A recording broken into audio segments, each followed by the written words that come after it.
Hello and welcome to the Earthkeepers podcast. This podcast is for people who seek new and better ways to love and care for the earth. It's a podcast for anyone who is deeply concerned about the harm being done to the environment on a local and global level. It's a podcast that builds community and connection between people of like heart and mind. People who believe that earth care should be integrated into every aspect of life. And for many in the Earthkeepers community, that includes our spiritual practices. My name is Forrest Inslee, and today I'll be talking to Lenore Three Stars. Lenore is a member of the board for Circlewood, and Circlewood, as you may know, is the larger creation care community to which Earthkeepers belongs. In many ways, Lenore has had a shaping influence on the priorities and values of this podcast. In particular, as a member of the Lakota people, she has helped us to understand and embrace elements of an Indigenous worldview. In his book, One Church, ManyTribes, Richard Twiss wrote, "Native Americans see themselves as part of the whole creation. They have long perceived and pursued a balanced relationship between man and the environment, a partnership of equality and respect." It is this balanced relationship that Lenore helps us to understand. When you look at creation, it is totally marginalized. Everything is suffering in creation. And those are our relatives.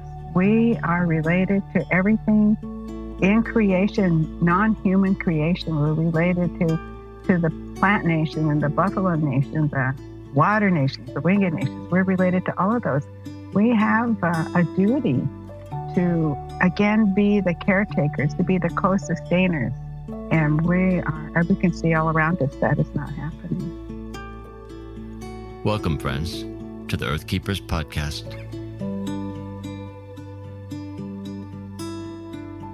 My name is Lenore Three Stars. Wichachbiamini Amachiapi. That's in Lakota. So when people hear Three Stars, they generally know that I'm Native American. In this side of the United States, it's pretty unusual to have such a descriptive surname, but where I come from, everybody has that kind of a name, so it's not unusual. They don't question whether really, are you a business or is that your real name? They automatically know I must be Lakota. My grandmother's real name, her surname in Lakota was Red Horse. So those things are accepted, but Three Stars is the anglicized version of the story that was told to the Indian agent. So I'm Oglala Lakota, which is one of the 7 bands of Lakota that make up the Ocheti Shikongwe, which is the 7 council fires. In school, you learn it as the Great Sioux Nation. I was born on Pine Ridge Reservation, where my dad was born, Peter, and my mother was born on Cheyenne River Reservation. She's Minnekoju Lakota. Our ancestral lands include the Black Hills, so that is my connection to land, which people would know once they know that you're Lakota, then you're from Hesapa, the Black Hills. And that is where our creation story lives. When I introduce myself properly, I think in terms of kinship, because in Lakota culture, kinship is everything. That's the foundation for our society. Tioshbaye is the extended family system. So one of the things that you tend to teach people quite a lot about is their relationship to creation. And I'm wondering if you could talk a bit about people that have shaped your understanding of creation. Richard Twiss has been a big influence on my understanding of creation. And he has taught me a lot through his books, but also through conversation. And I understand that you also have a connection to his life, to his teachings, his wisdom. And maybe you could explain or describe a bit of his influence on your way of thinking and being. I didn't know him well. I only met him through happenstance. But Richard was Lakota. His reservation is right next door to Rosebud. It's right next door to Pine Ridge. So as such, he also had the same philosophy of life, the Lakota philosophy of Mitakuye Oyasi, which means we are all related. And that philosophy says that we are related to each other and to Creator and to all of creation. At a point in my life when I realized that Christianity was not a good fit for me, this religion, I didn't have a home in it for my identity as a Native. I pretty much had to check my Native identity at the door, or else I would be accused of syncretism. If you call anything in Native culture sacred, then you're straying outside those lines that say only Jesus can be sacred.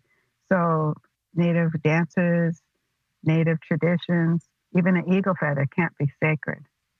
So you accept all of those things, all that propositional truth, but it catches up to you. And it was inevitable that one day I would want to follow Jesus as a Lakota woman. And so I met Richard at a time when he had just been part of this effort to get accreditation for this North American Institute of Indigenous Theological Studies. They got accredited for a master's program through George Fox. And I was part of that first cohort. Randy Woodley got me into that first class. So in 1 week, I retired from my job, moved my household across the state, got in a plane and went to the first symposium for this program. And it pretty much gave my faith life again. I found out that much of my theological confusion, the cultural misunderstandings, the real dying part of my faith was all because mostly it was because of a difference in worldview, the difference between a Western worldview and an Indigenous worldview. Even though I hadn't grown up on the reservation, I still had two Lakota parents, and so we had different understandings. I would say that for many Native people I've talked to, they credit Richard with helping them to find the kind of freedom, the kind of way forward that you're talking about. What would you say is the core of his message? I once heard him speak at a justice conference, and it was a room full of white people, and I had just met him, and he got out there and he said that in the beginning was the Word, and the Word was white. And I practically held my breath, and everybody laughed. And so I thought, okay, they didn't run him out of town, I guess. But Richard could get away with stuff like that, Absolutely. It was funny and true, which is what I was learning. So when I think how I started to mesh my Western framework in terms of Christianity with Indigenous and Indigenous worldview, then I could see that there is a place. In fact, I could see cultural gospel values in like the Mitakuye Oyansi, which says that we are all related. Now, the Bible says one way where we're all related, through Abraham, all families will be blessed through him. And in Lakota, if you're not already related by bloodline or marriage, you can make relationships and family relationships. And so through Hunka, and those adoptive relationships are just as strong, if not stronger, than the original family relationships. So the idea of Mitakuye Oyansi is be the best relative you can be. So that means if things fall out of right relationship between you and Creator, between you and other people, between you and creation, then it's on you to find a way to bring that back into right relationship. Since Native spirituality is often more tangible, then that would involve ceremony and prayer and discerning what is the thing that you should be doing, which could be personally sacrificial, to bring things back into balance. Now that, to me, that's what Jesus asked us to do. That's what he taught all the time when he spoke into community. Interesting that you cited that experience of hearing Richard speak to a group of predominantly white folks. I agree that he can get away with that. And in fact, people were anxious, were eager to hear the message that he had. I don't think it was all people, but it was people who understood that he had something to say that maybe corrected an imbalance of understanding. Richard himself would say that the church as a whole, the mainstream church, is incomplete without the corrective voice from Native people. And I'm wondering if you agree with that.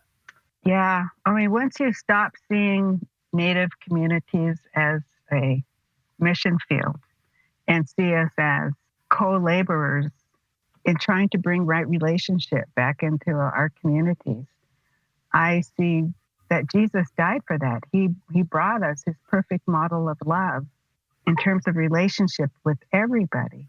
I see as a Lakota way of trying to restore what is broken, especially today when you look at creation, is totally marginalized. Everything is suffering in creation. And those are our relatives. We are related to everything in creation, non-human creation. We're related to the plant nation and the buffalo nation, the water nations, the winged nations. We're related to all of those. We have a duty to, again, be the caretakers, to be the co-sustainers. And we can see all around us that is not happening.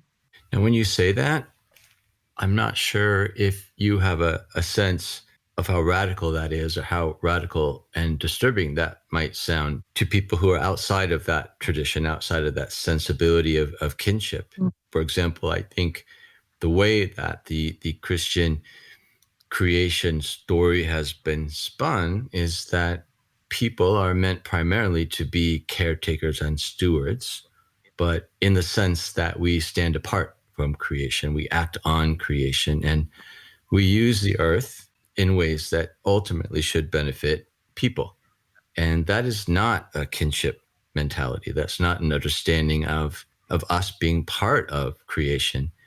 I'm wondering if you could help listeners to understand how to get their heads around that idea and how to think differently, or at least entertain the possibility of a different sort of relationship to creation. Well, I know that Genesis is often exegeted to show man as the pinnacle of creation, free to use the earth as a resource colony, as a commodity. But don't we see now how unsustainable and destructive that worldview is? I think of the Bible story of Adam naming the animals. That was not from a sense of ownership from a Native perspective. That was in the context of relationship that he was doing that, because he was in charge of taking care of that area, his area of creation. So I think that what we learn in Sunday school, that for God so loved the world, I think we tend to just say that's just humans. But I don't think that's just humans. I think that all parts of creation need each other to live in balance. When God created all creation, he looked on it, all of it, in its entirety, and declared it profoundly good. And in Genesis, he told Noah, I'm setting up my covenant with you and your children, and everything that came out of that ark, the animals, and the rainbow, he said, is the sign of the covenant that I've set up between me and everything living on earth. Even in Romans 8, we're told that all creation is in need of liberation and restoration, and that creation itself is groaning and longing for that same redemption that the children of God are waiting for. So I don't think that Jesus gave himself as a ransom for just humans. I think that he is including the creative world, and that Jesus died for all creation, that all creation could have that same healing, that restoration that Christianity calls salvation. That inclusive view of creation, I think, does stand against more conventional Western ways of understanding it. And I'm wondering why you think that is. Where did it come from, this alternative story that, in fact, privileges the rights of people over all of the rest of creation, that keeps them divided in that really power differential relationship? Yeah, I know that my Christian framework, I was formed in that same Western worldview with my Christian training. But I know that I should be saying that it's sin, that the devil made us do it. I don't believe in that, though. I think that we all have the capacity to create and to destroy. And so why that choice was made, I couldn't tell you, but I know that it is our responsibility as relatives to try and do everything we can to be the best relative we can. If we see where creation is suffering, then we should take a step to try and bring that back into balance. For some people, it means that you no longer, that you divest from banking agencies that promote pipelines. You saw the water protectors at Standing Rock willing to give their lives because they understand that water is our relative, that we are part of the land. I mean, even the Bible says that Adam was created from the land.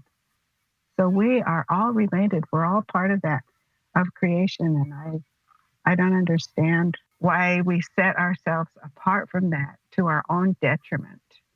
Because what we're doing to the land, we're doing in the water and the air, we're doing to ourselves. Wendell Berry said that there are no unsacred places. There's only sacred and desecrated. And we are in a state of ongoing desecration. We need to step up and do something about that.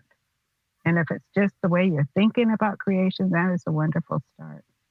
You, I know in some of your talks, tend to challenge mainstream ways of thinking by pointing out the dualism that locks people into seeing the world only in certain ways and blinds them to other ways of seeing. Could you help us understand a bit about that? Well, that was one of the things that didn't feel right to me when I was learning about Christianity, was that this world is not our home. We're only passing through it.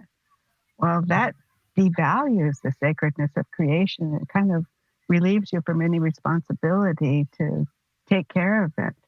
So I think that Gnostic dualism that separates the material and the spiritual worlds, that doesn't work with the holistic integrated worldview of the Indigenous people. One of the dualisms that I had to deal with had to do with the secular and the sacred, where nothing could be sacred except for Jesus. And ultimately what that meant was that if I said anything in my native culture was sacred, like even the eagle feather, there's a whole ceremony during a dance that if an eagle feather drops, they do a ceremony to restore it. And I couldn't talk about that or express anything about that. I had a hard time even understanding it when I knew that I couldn't consider anything sacred besides Jesus. So that is like a real dualism that it doesn't teach you everything that you need to know. It tells me that my Indian culture, there's something wrong with that, which means, of course, that there's something wrong with me being Indian. So the church became one more place like school where you had to learn not to be too Indian. But then you go home and you've got that dissonance of like, be proud that you are Lakota. You know? And so how do you carry both those things?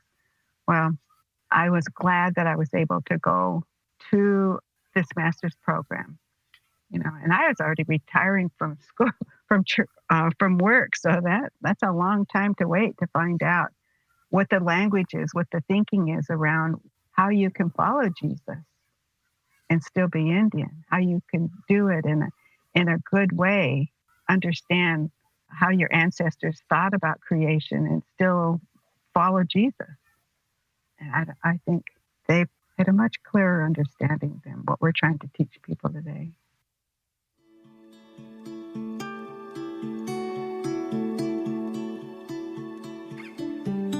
One of the core values of the Earthkeepers podcast is teachability.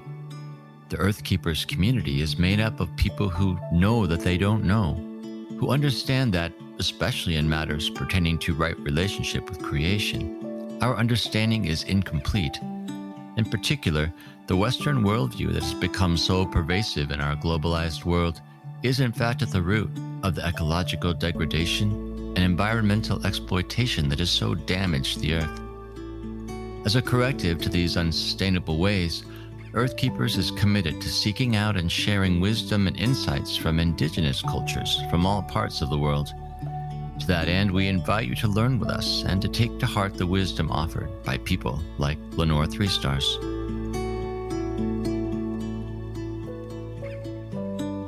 Your words have power. They have corrective power. They have inspiration power. So when you say things like, we need to be the best relation we can be, there's just a lot of weight to those words. And part of it, I think, is I know I need to hear that. I need answers and alternatives to ways of thinking that I know are incomplete. But I also think that the church as a whole is crying out for something different, some different way forward, because as you pointed out, look where the old way of thinking has gotten us. Our way forward is not sustainable. There must be a different way of understanding. I don't think that's going to come from me. I think it's going to come from creation. Creation is going to speak up and say, you are not creating a world in which you can sustain yourself. Creation doesn't need us to continue. We need creation. So I feel that the final word, the convincing word, is not going to come from people like me. Creation has a voice, and we're hearing it little by little. Whether we're ignoring it to our own detriment is up to us. So one of the things I have learned a lot about from you and other Native scholars is this understanding of a theology of the land. And I'm wondering if you could tell us some things that you teach and write about that subject. Our creation stories tell us that where we're created, that there is a specific place that we are responsible to. And we're supposed to take care of that place the same way that it took care of us for millennia, way before there were any political considerations. That is not a portable spiritual relationship where the Lakota, Black Hills, or Hesapa is included in our ancestral territories. Even today, there are people who are doing ceremony for a restoration of right relationship between the people and creation and creator. When you feel discouraged or even have some despair about what we see in terms of environmental degradation, where do you find your hope? For me, I find it in Creator Jesus.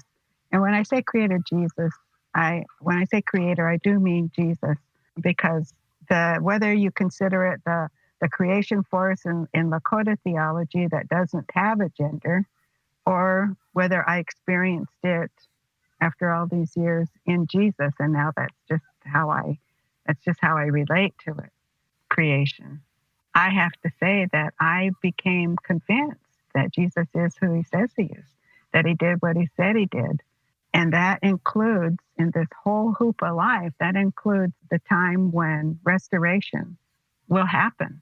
For me, it's here. That whole dualism of heaven and earth, that's not an Indigenous worldview. It's here now. The spiritual realm is just all around us. There's no disconnect. So I feel the hope of life will come around again to restoration. And that is not just for me and my Tioshbaye, for all our relatives, human and non-human. Jesus showed us what that perfect love looked like, and we killed him for it. But I do believe, as in our own stories, Lakota stories, that is the white buffalo calf woman. She's coming back. All of this is going to come back again. And we'll see. We'll find out. But I have enough faith that restoration, that shalom, that healing, that salvation, that it's real, that sustains me. I think in the Western Christian tradition, we tend to have boiled it all down to a certain number of key stories that then determine all of theology, all of worldview. And when I hear you talk, I hear you making references to different characters and different moments of history. It seems to me that your faith has a richer tradition of stories. It's as if you've expanded the realm of possibility in terms of the stories that inform how you think about Jesus, how you think about culture, how you think about the earth. I'm wondering, first of all, if you think that's true. And second, how does that actually work? How have you recovered the stories that rightfully belong to you and to your people? And how does that make a difference in how you connect to Jesus or to the earth? Well, a lot of times I've talked to my mom about what I was learning and how I was learning it. And she'll think about it and she'll say, Well, that's what we thought too. We just didn't have that kind of language for it. So more and more I'm getting to hear from my mom, but she comes from a time in history when they didn't teach. They were not able to teach. In fact, the spiritual traditions, they had to go underground because it was illegal to practice any kind of native spirituality. So you had to either do it in a way that the government didn't know that it was spiritual tradition, or it just totally went underground. I've read so many good books. Albert Whitehead is a good author. He's a Shichango from Rosebud, South Dakota. So that he explains that whole time, and it helped me understand my mother, how she was, the consequence for her was that she didn't get that full experience. But then later she knew enough that she could say, oh, that must have been this or that. And so I was able to share with her, and she was able to share with me. And then, of course, I have aunties and uncles. And it's interesting how this all comes in. The story is that's just the worldview. I mean, I know the Western worldview is that it should be in writing. It should be to be literate, is the ultimate value. But oral tradition, the New Testament was oral tradition right before anybody wrote it down. So Indigenous value of oral tradition is not congruous with the Western tradition of literacy. But for us, it has sustained us. Well, I like to credit Randy Woodley, Dr. Woodley, from my Indigenous studies. He helped me understand a lot about worldview, and I would recommend his book, Shalom in the Community of Creation, for quite a bit of helping me understand the confusion and the dissonance, in my life. Do you feel comfortable sharing any story that contains an element of this worldview that you were sharing about? One story that I like to share is that Heyapi, which means it is said that in the early days, the people would eat the buffalo, but the buffalo would eat the people too. Ew. It was a terrible time of disharmony. Creator heard the prayers of the people, and he told Crow to tell all creation to bring their best runners for a great race around Hesapa.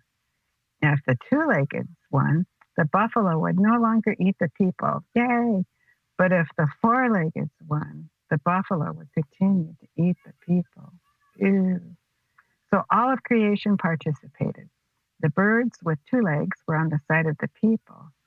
The race was grueling. It lasted for days and days, and it was so hot. Many racers stumbled and fell, and many had to drop out from utter exhaustion.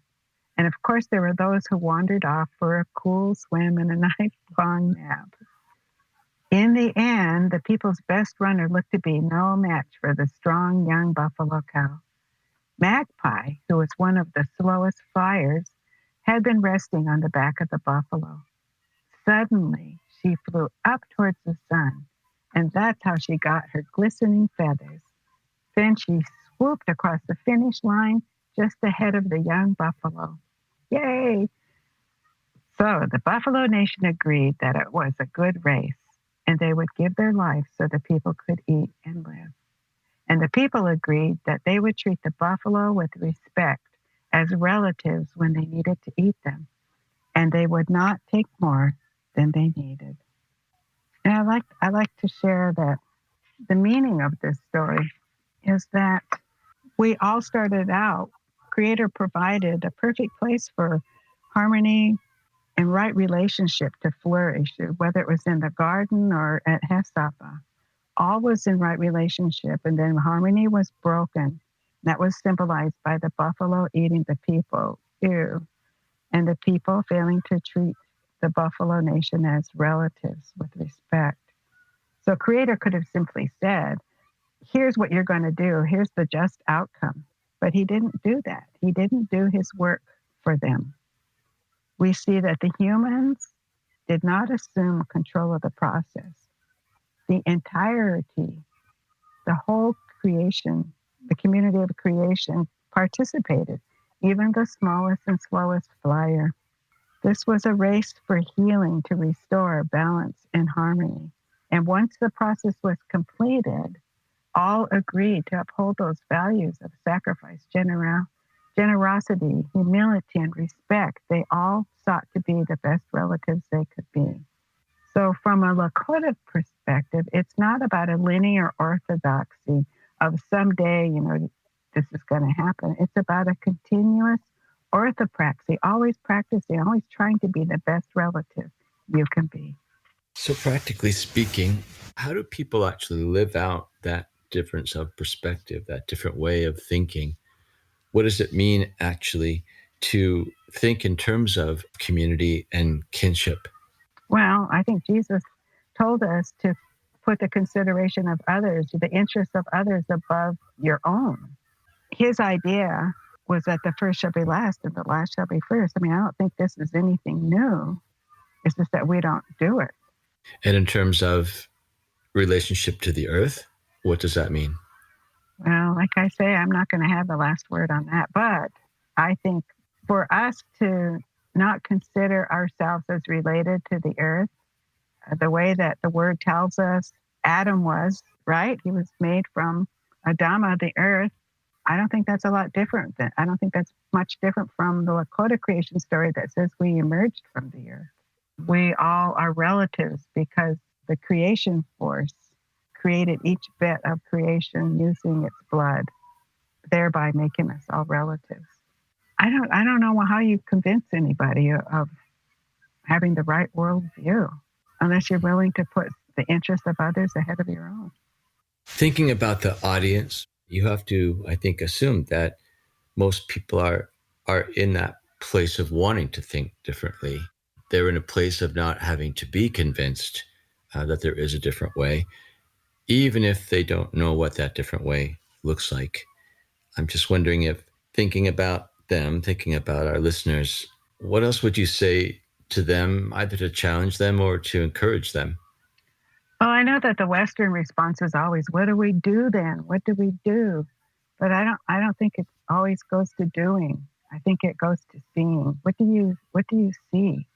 Once you see what the right way of relationship is, I think the doing comes after that. I wonder, and this really is a point of curiosity, given where you've come from, where you're going, your own story, how does your involvement with Circlewood fit into this? Like, what are you doing? Why Circlewood? Why are you choosing to invest yourself in that? Well, when I was first invited onto the Circlewood board, I was able to understand enough that Circlewood wants to bring creation back into discipleship, which is not anything that I ever got. When I became a believer, the only thing I learned was that for God so loved the world meant that now that I said that prayer, I'm not going to hell. That is a dualism that definitely doesn't teach you everything that you need to know. So the fuller expression of discipleship has to do very much to do with creation. You can't have God without creation. So I understood that Circlewood is intentional about discipleship, including a love for creation, because man doesn't care for creation the way Creator does, but we should. So I wanted to be a part of anything that was moving that way from Christianity, because I don't follow Christianity, I just follow Jesus, the personhood of Jesus.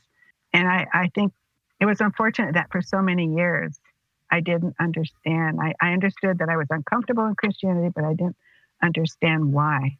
But now that I do, and Circlewood seems to me to be a part of broadening the expression of God's love.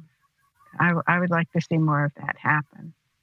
Circlewood is a community of people who believe that love and care for creation is a core part of the practice of faith, which is a very new idea for many people.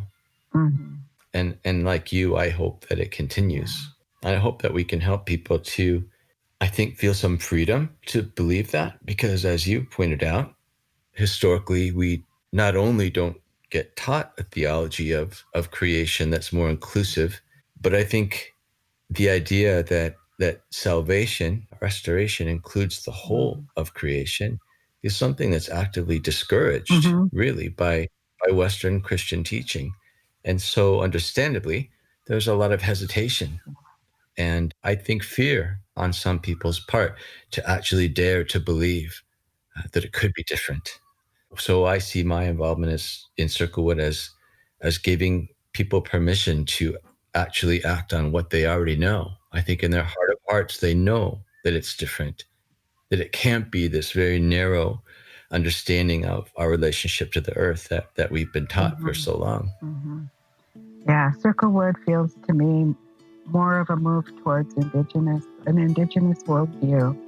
It has room for an Indigenous voice, which I very much appreciate. I'm hopeful.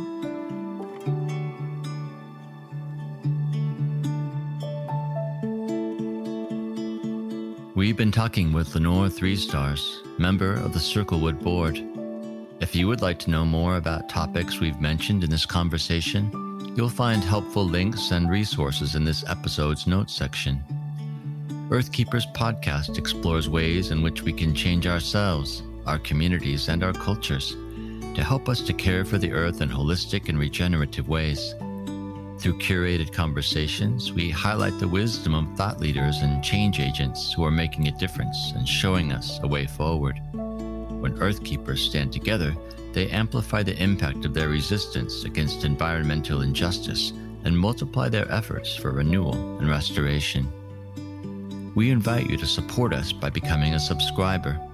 You can help us reach more people with our message by leaving a positive review on Apple Podcasts. And please, share Earthkeepers podcast with anyone you know who seeks a better relationship to the earth. This podcast is an expression of Circlewood, an organization whose purpose it is to cultivate transformative communities that love and care for all creation. If you'd like to learn more about the Circlewood community, please visit our website at www.circlewood.online or write to us at podcast@circlewood.online. I'm Forrest Tinsley, your podcast host. Our executive producer is James Amadon. Forrest Reed is our sound engineer and the creator of our original music. Our research assistant is Rochelle Nordman. Thank you, friends, for listening. And please join us for our next conversation on the Earthkeepers podcast.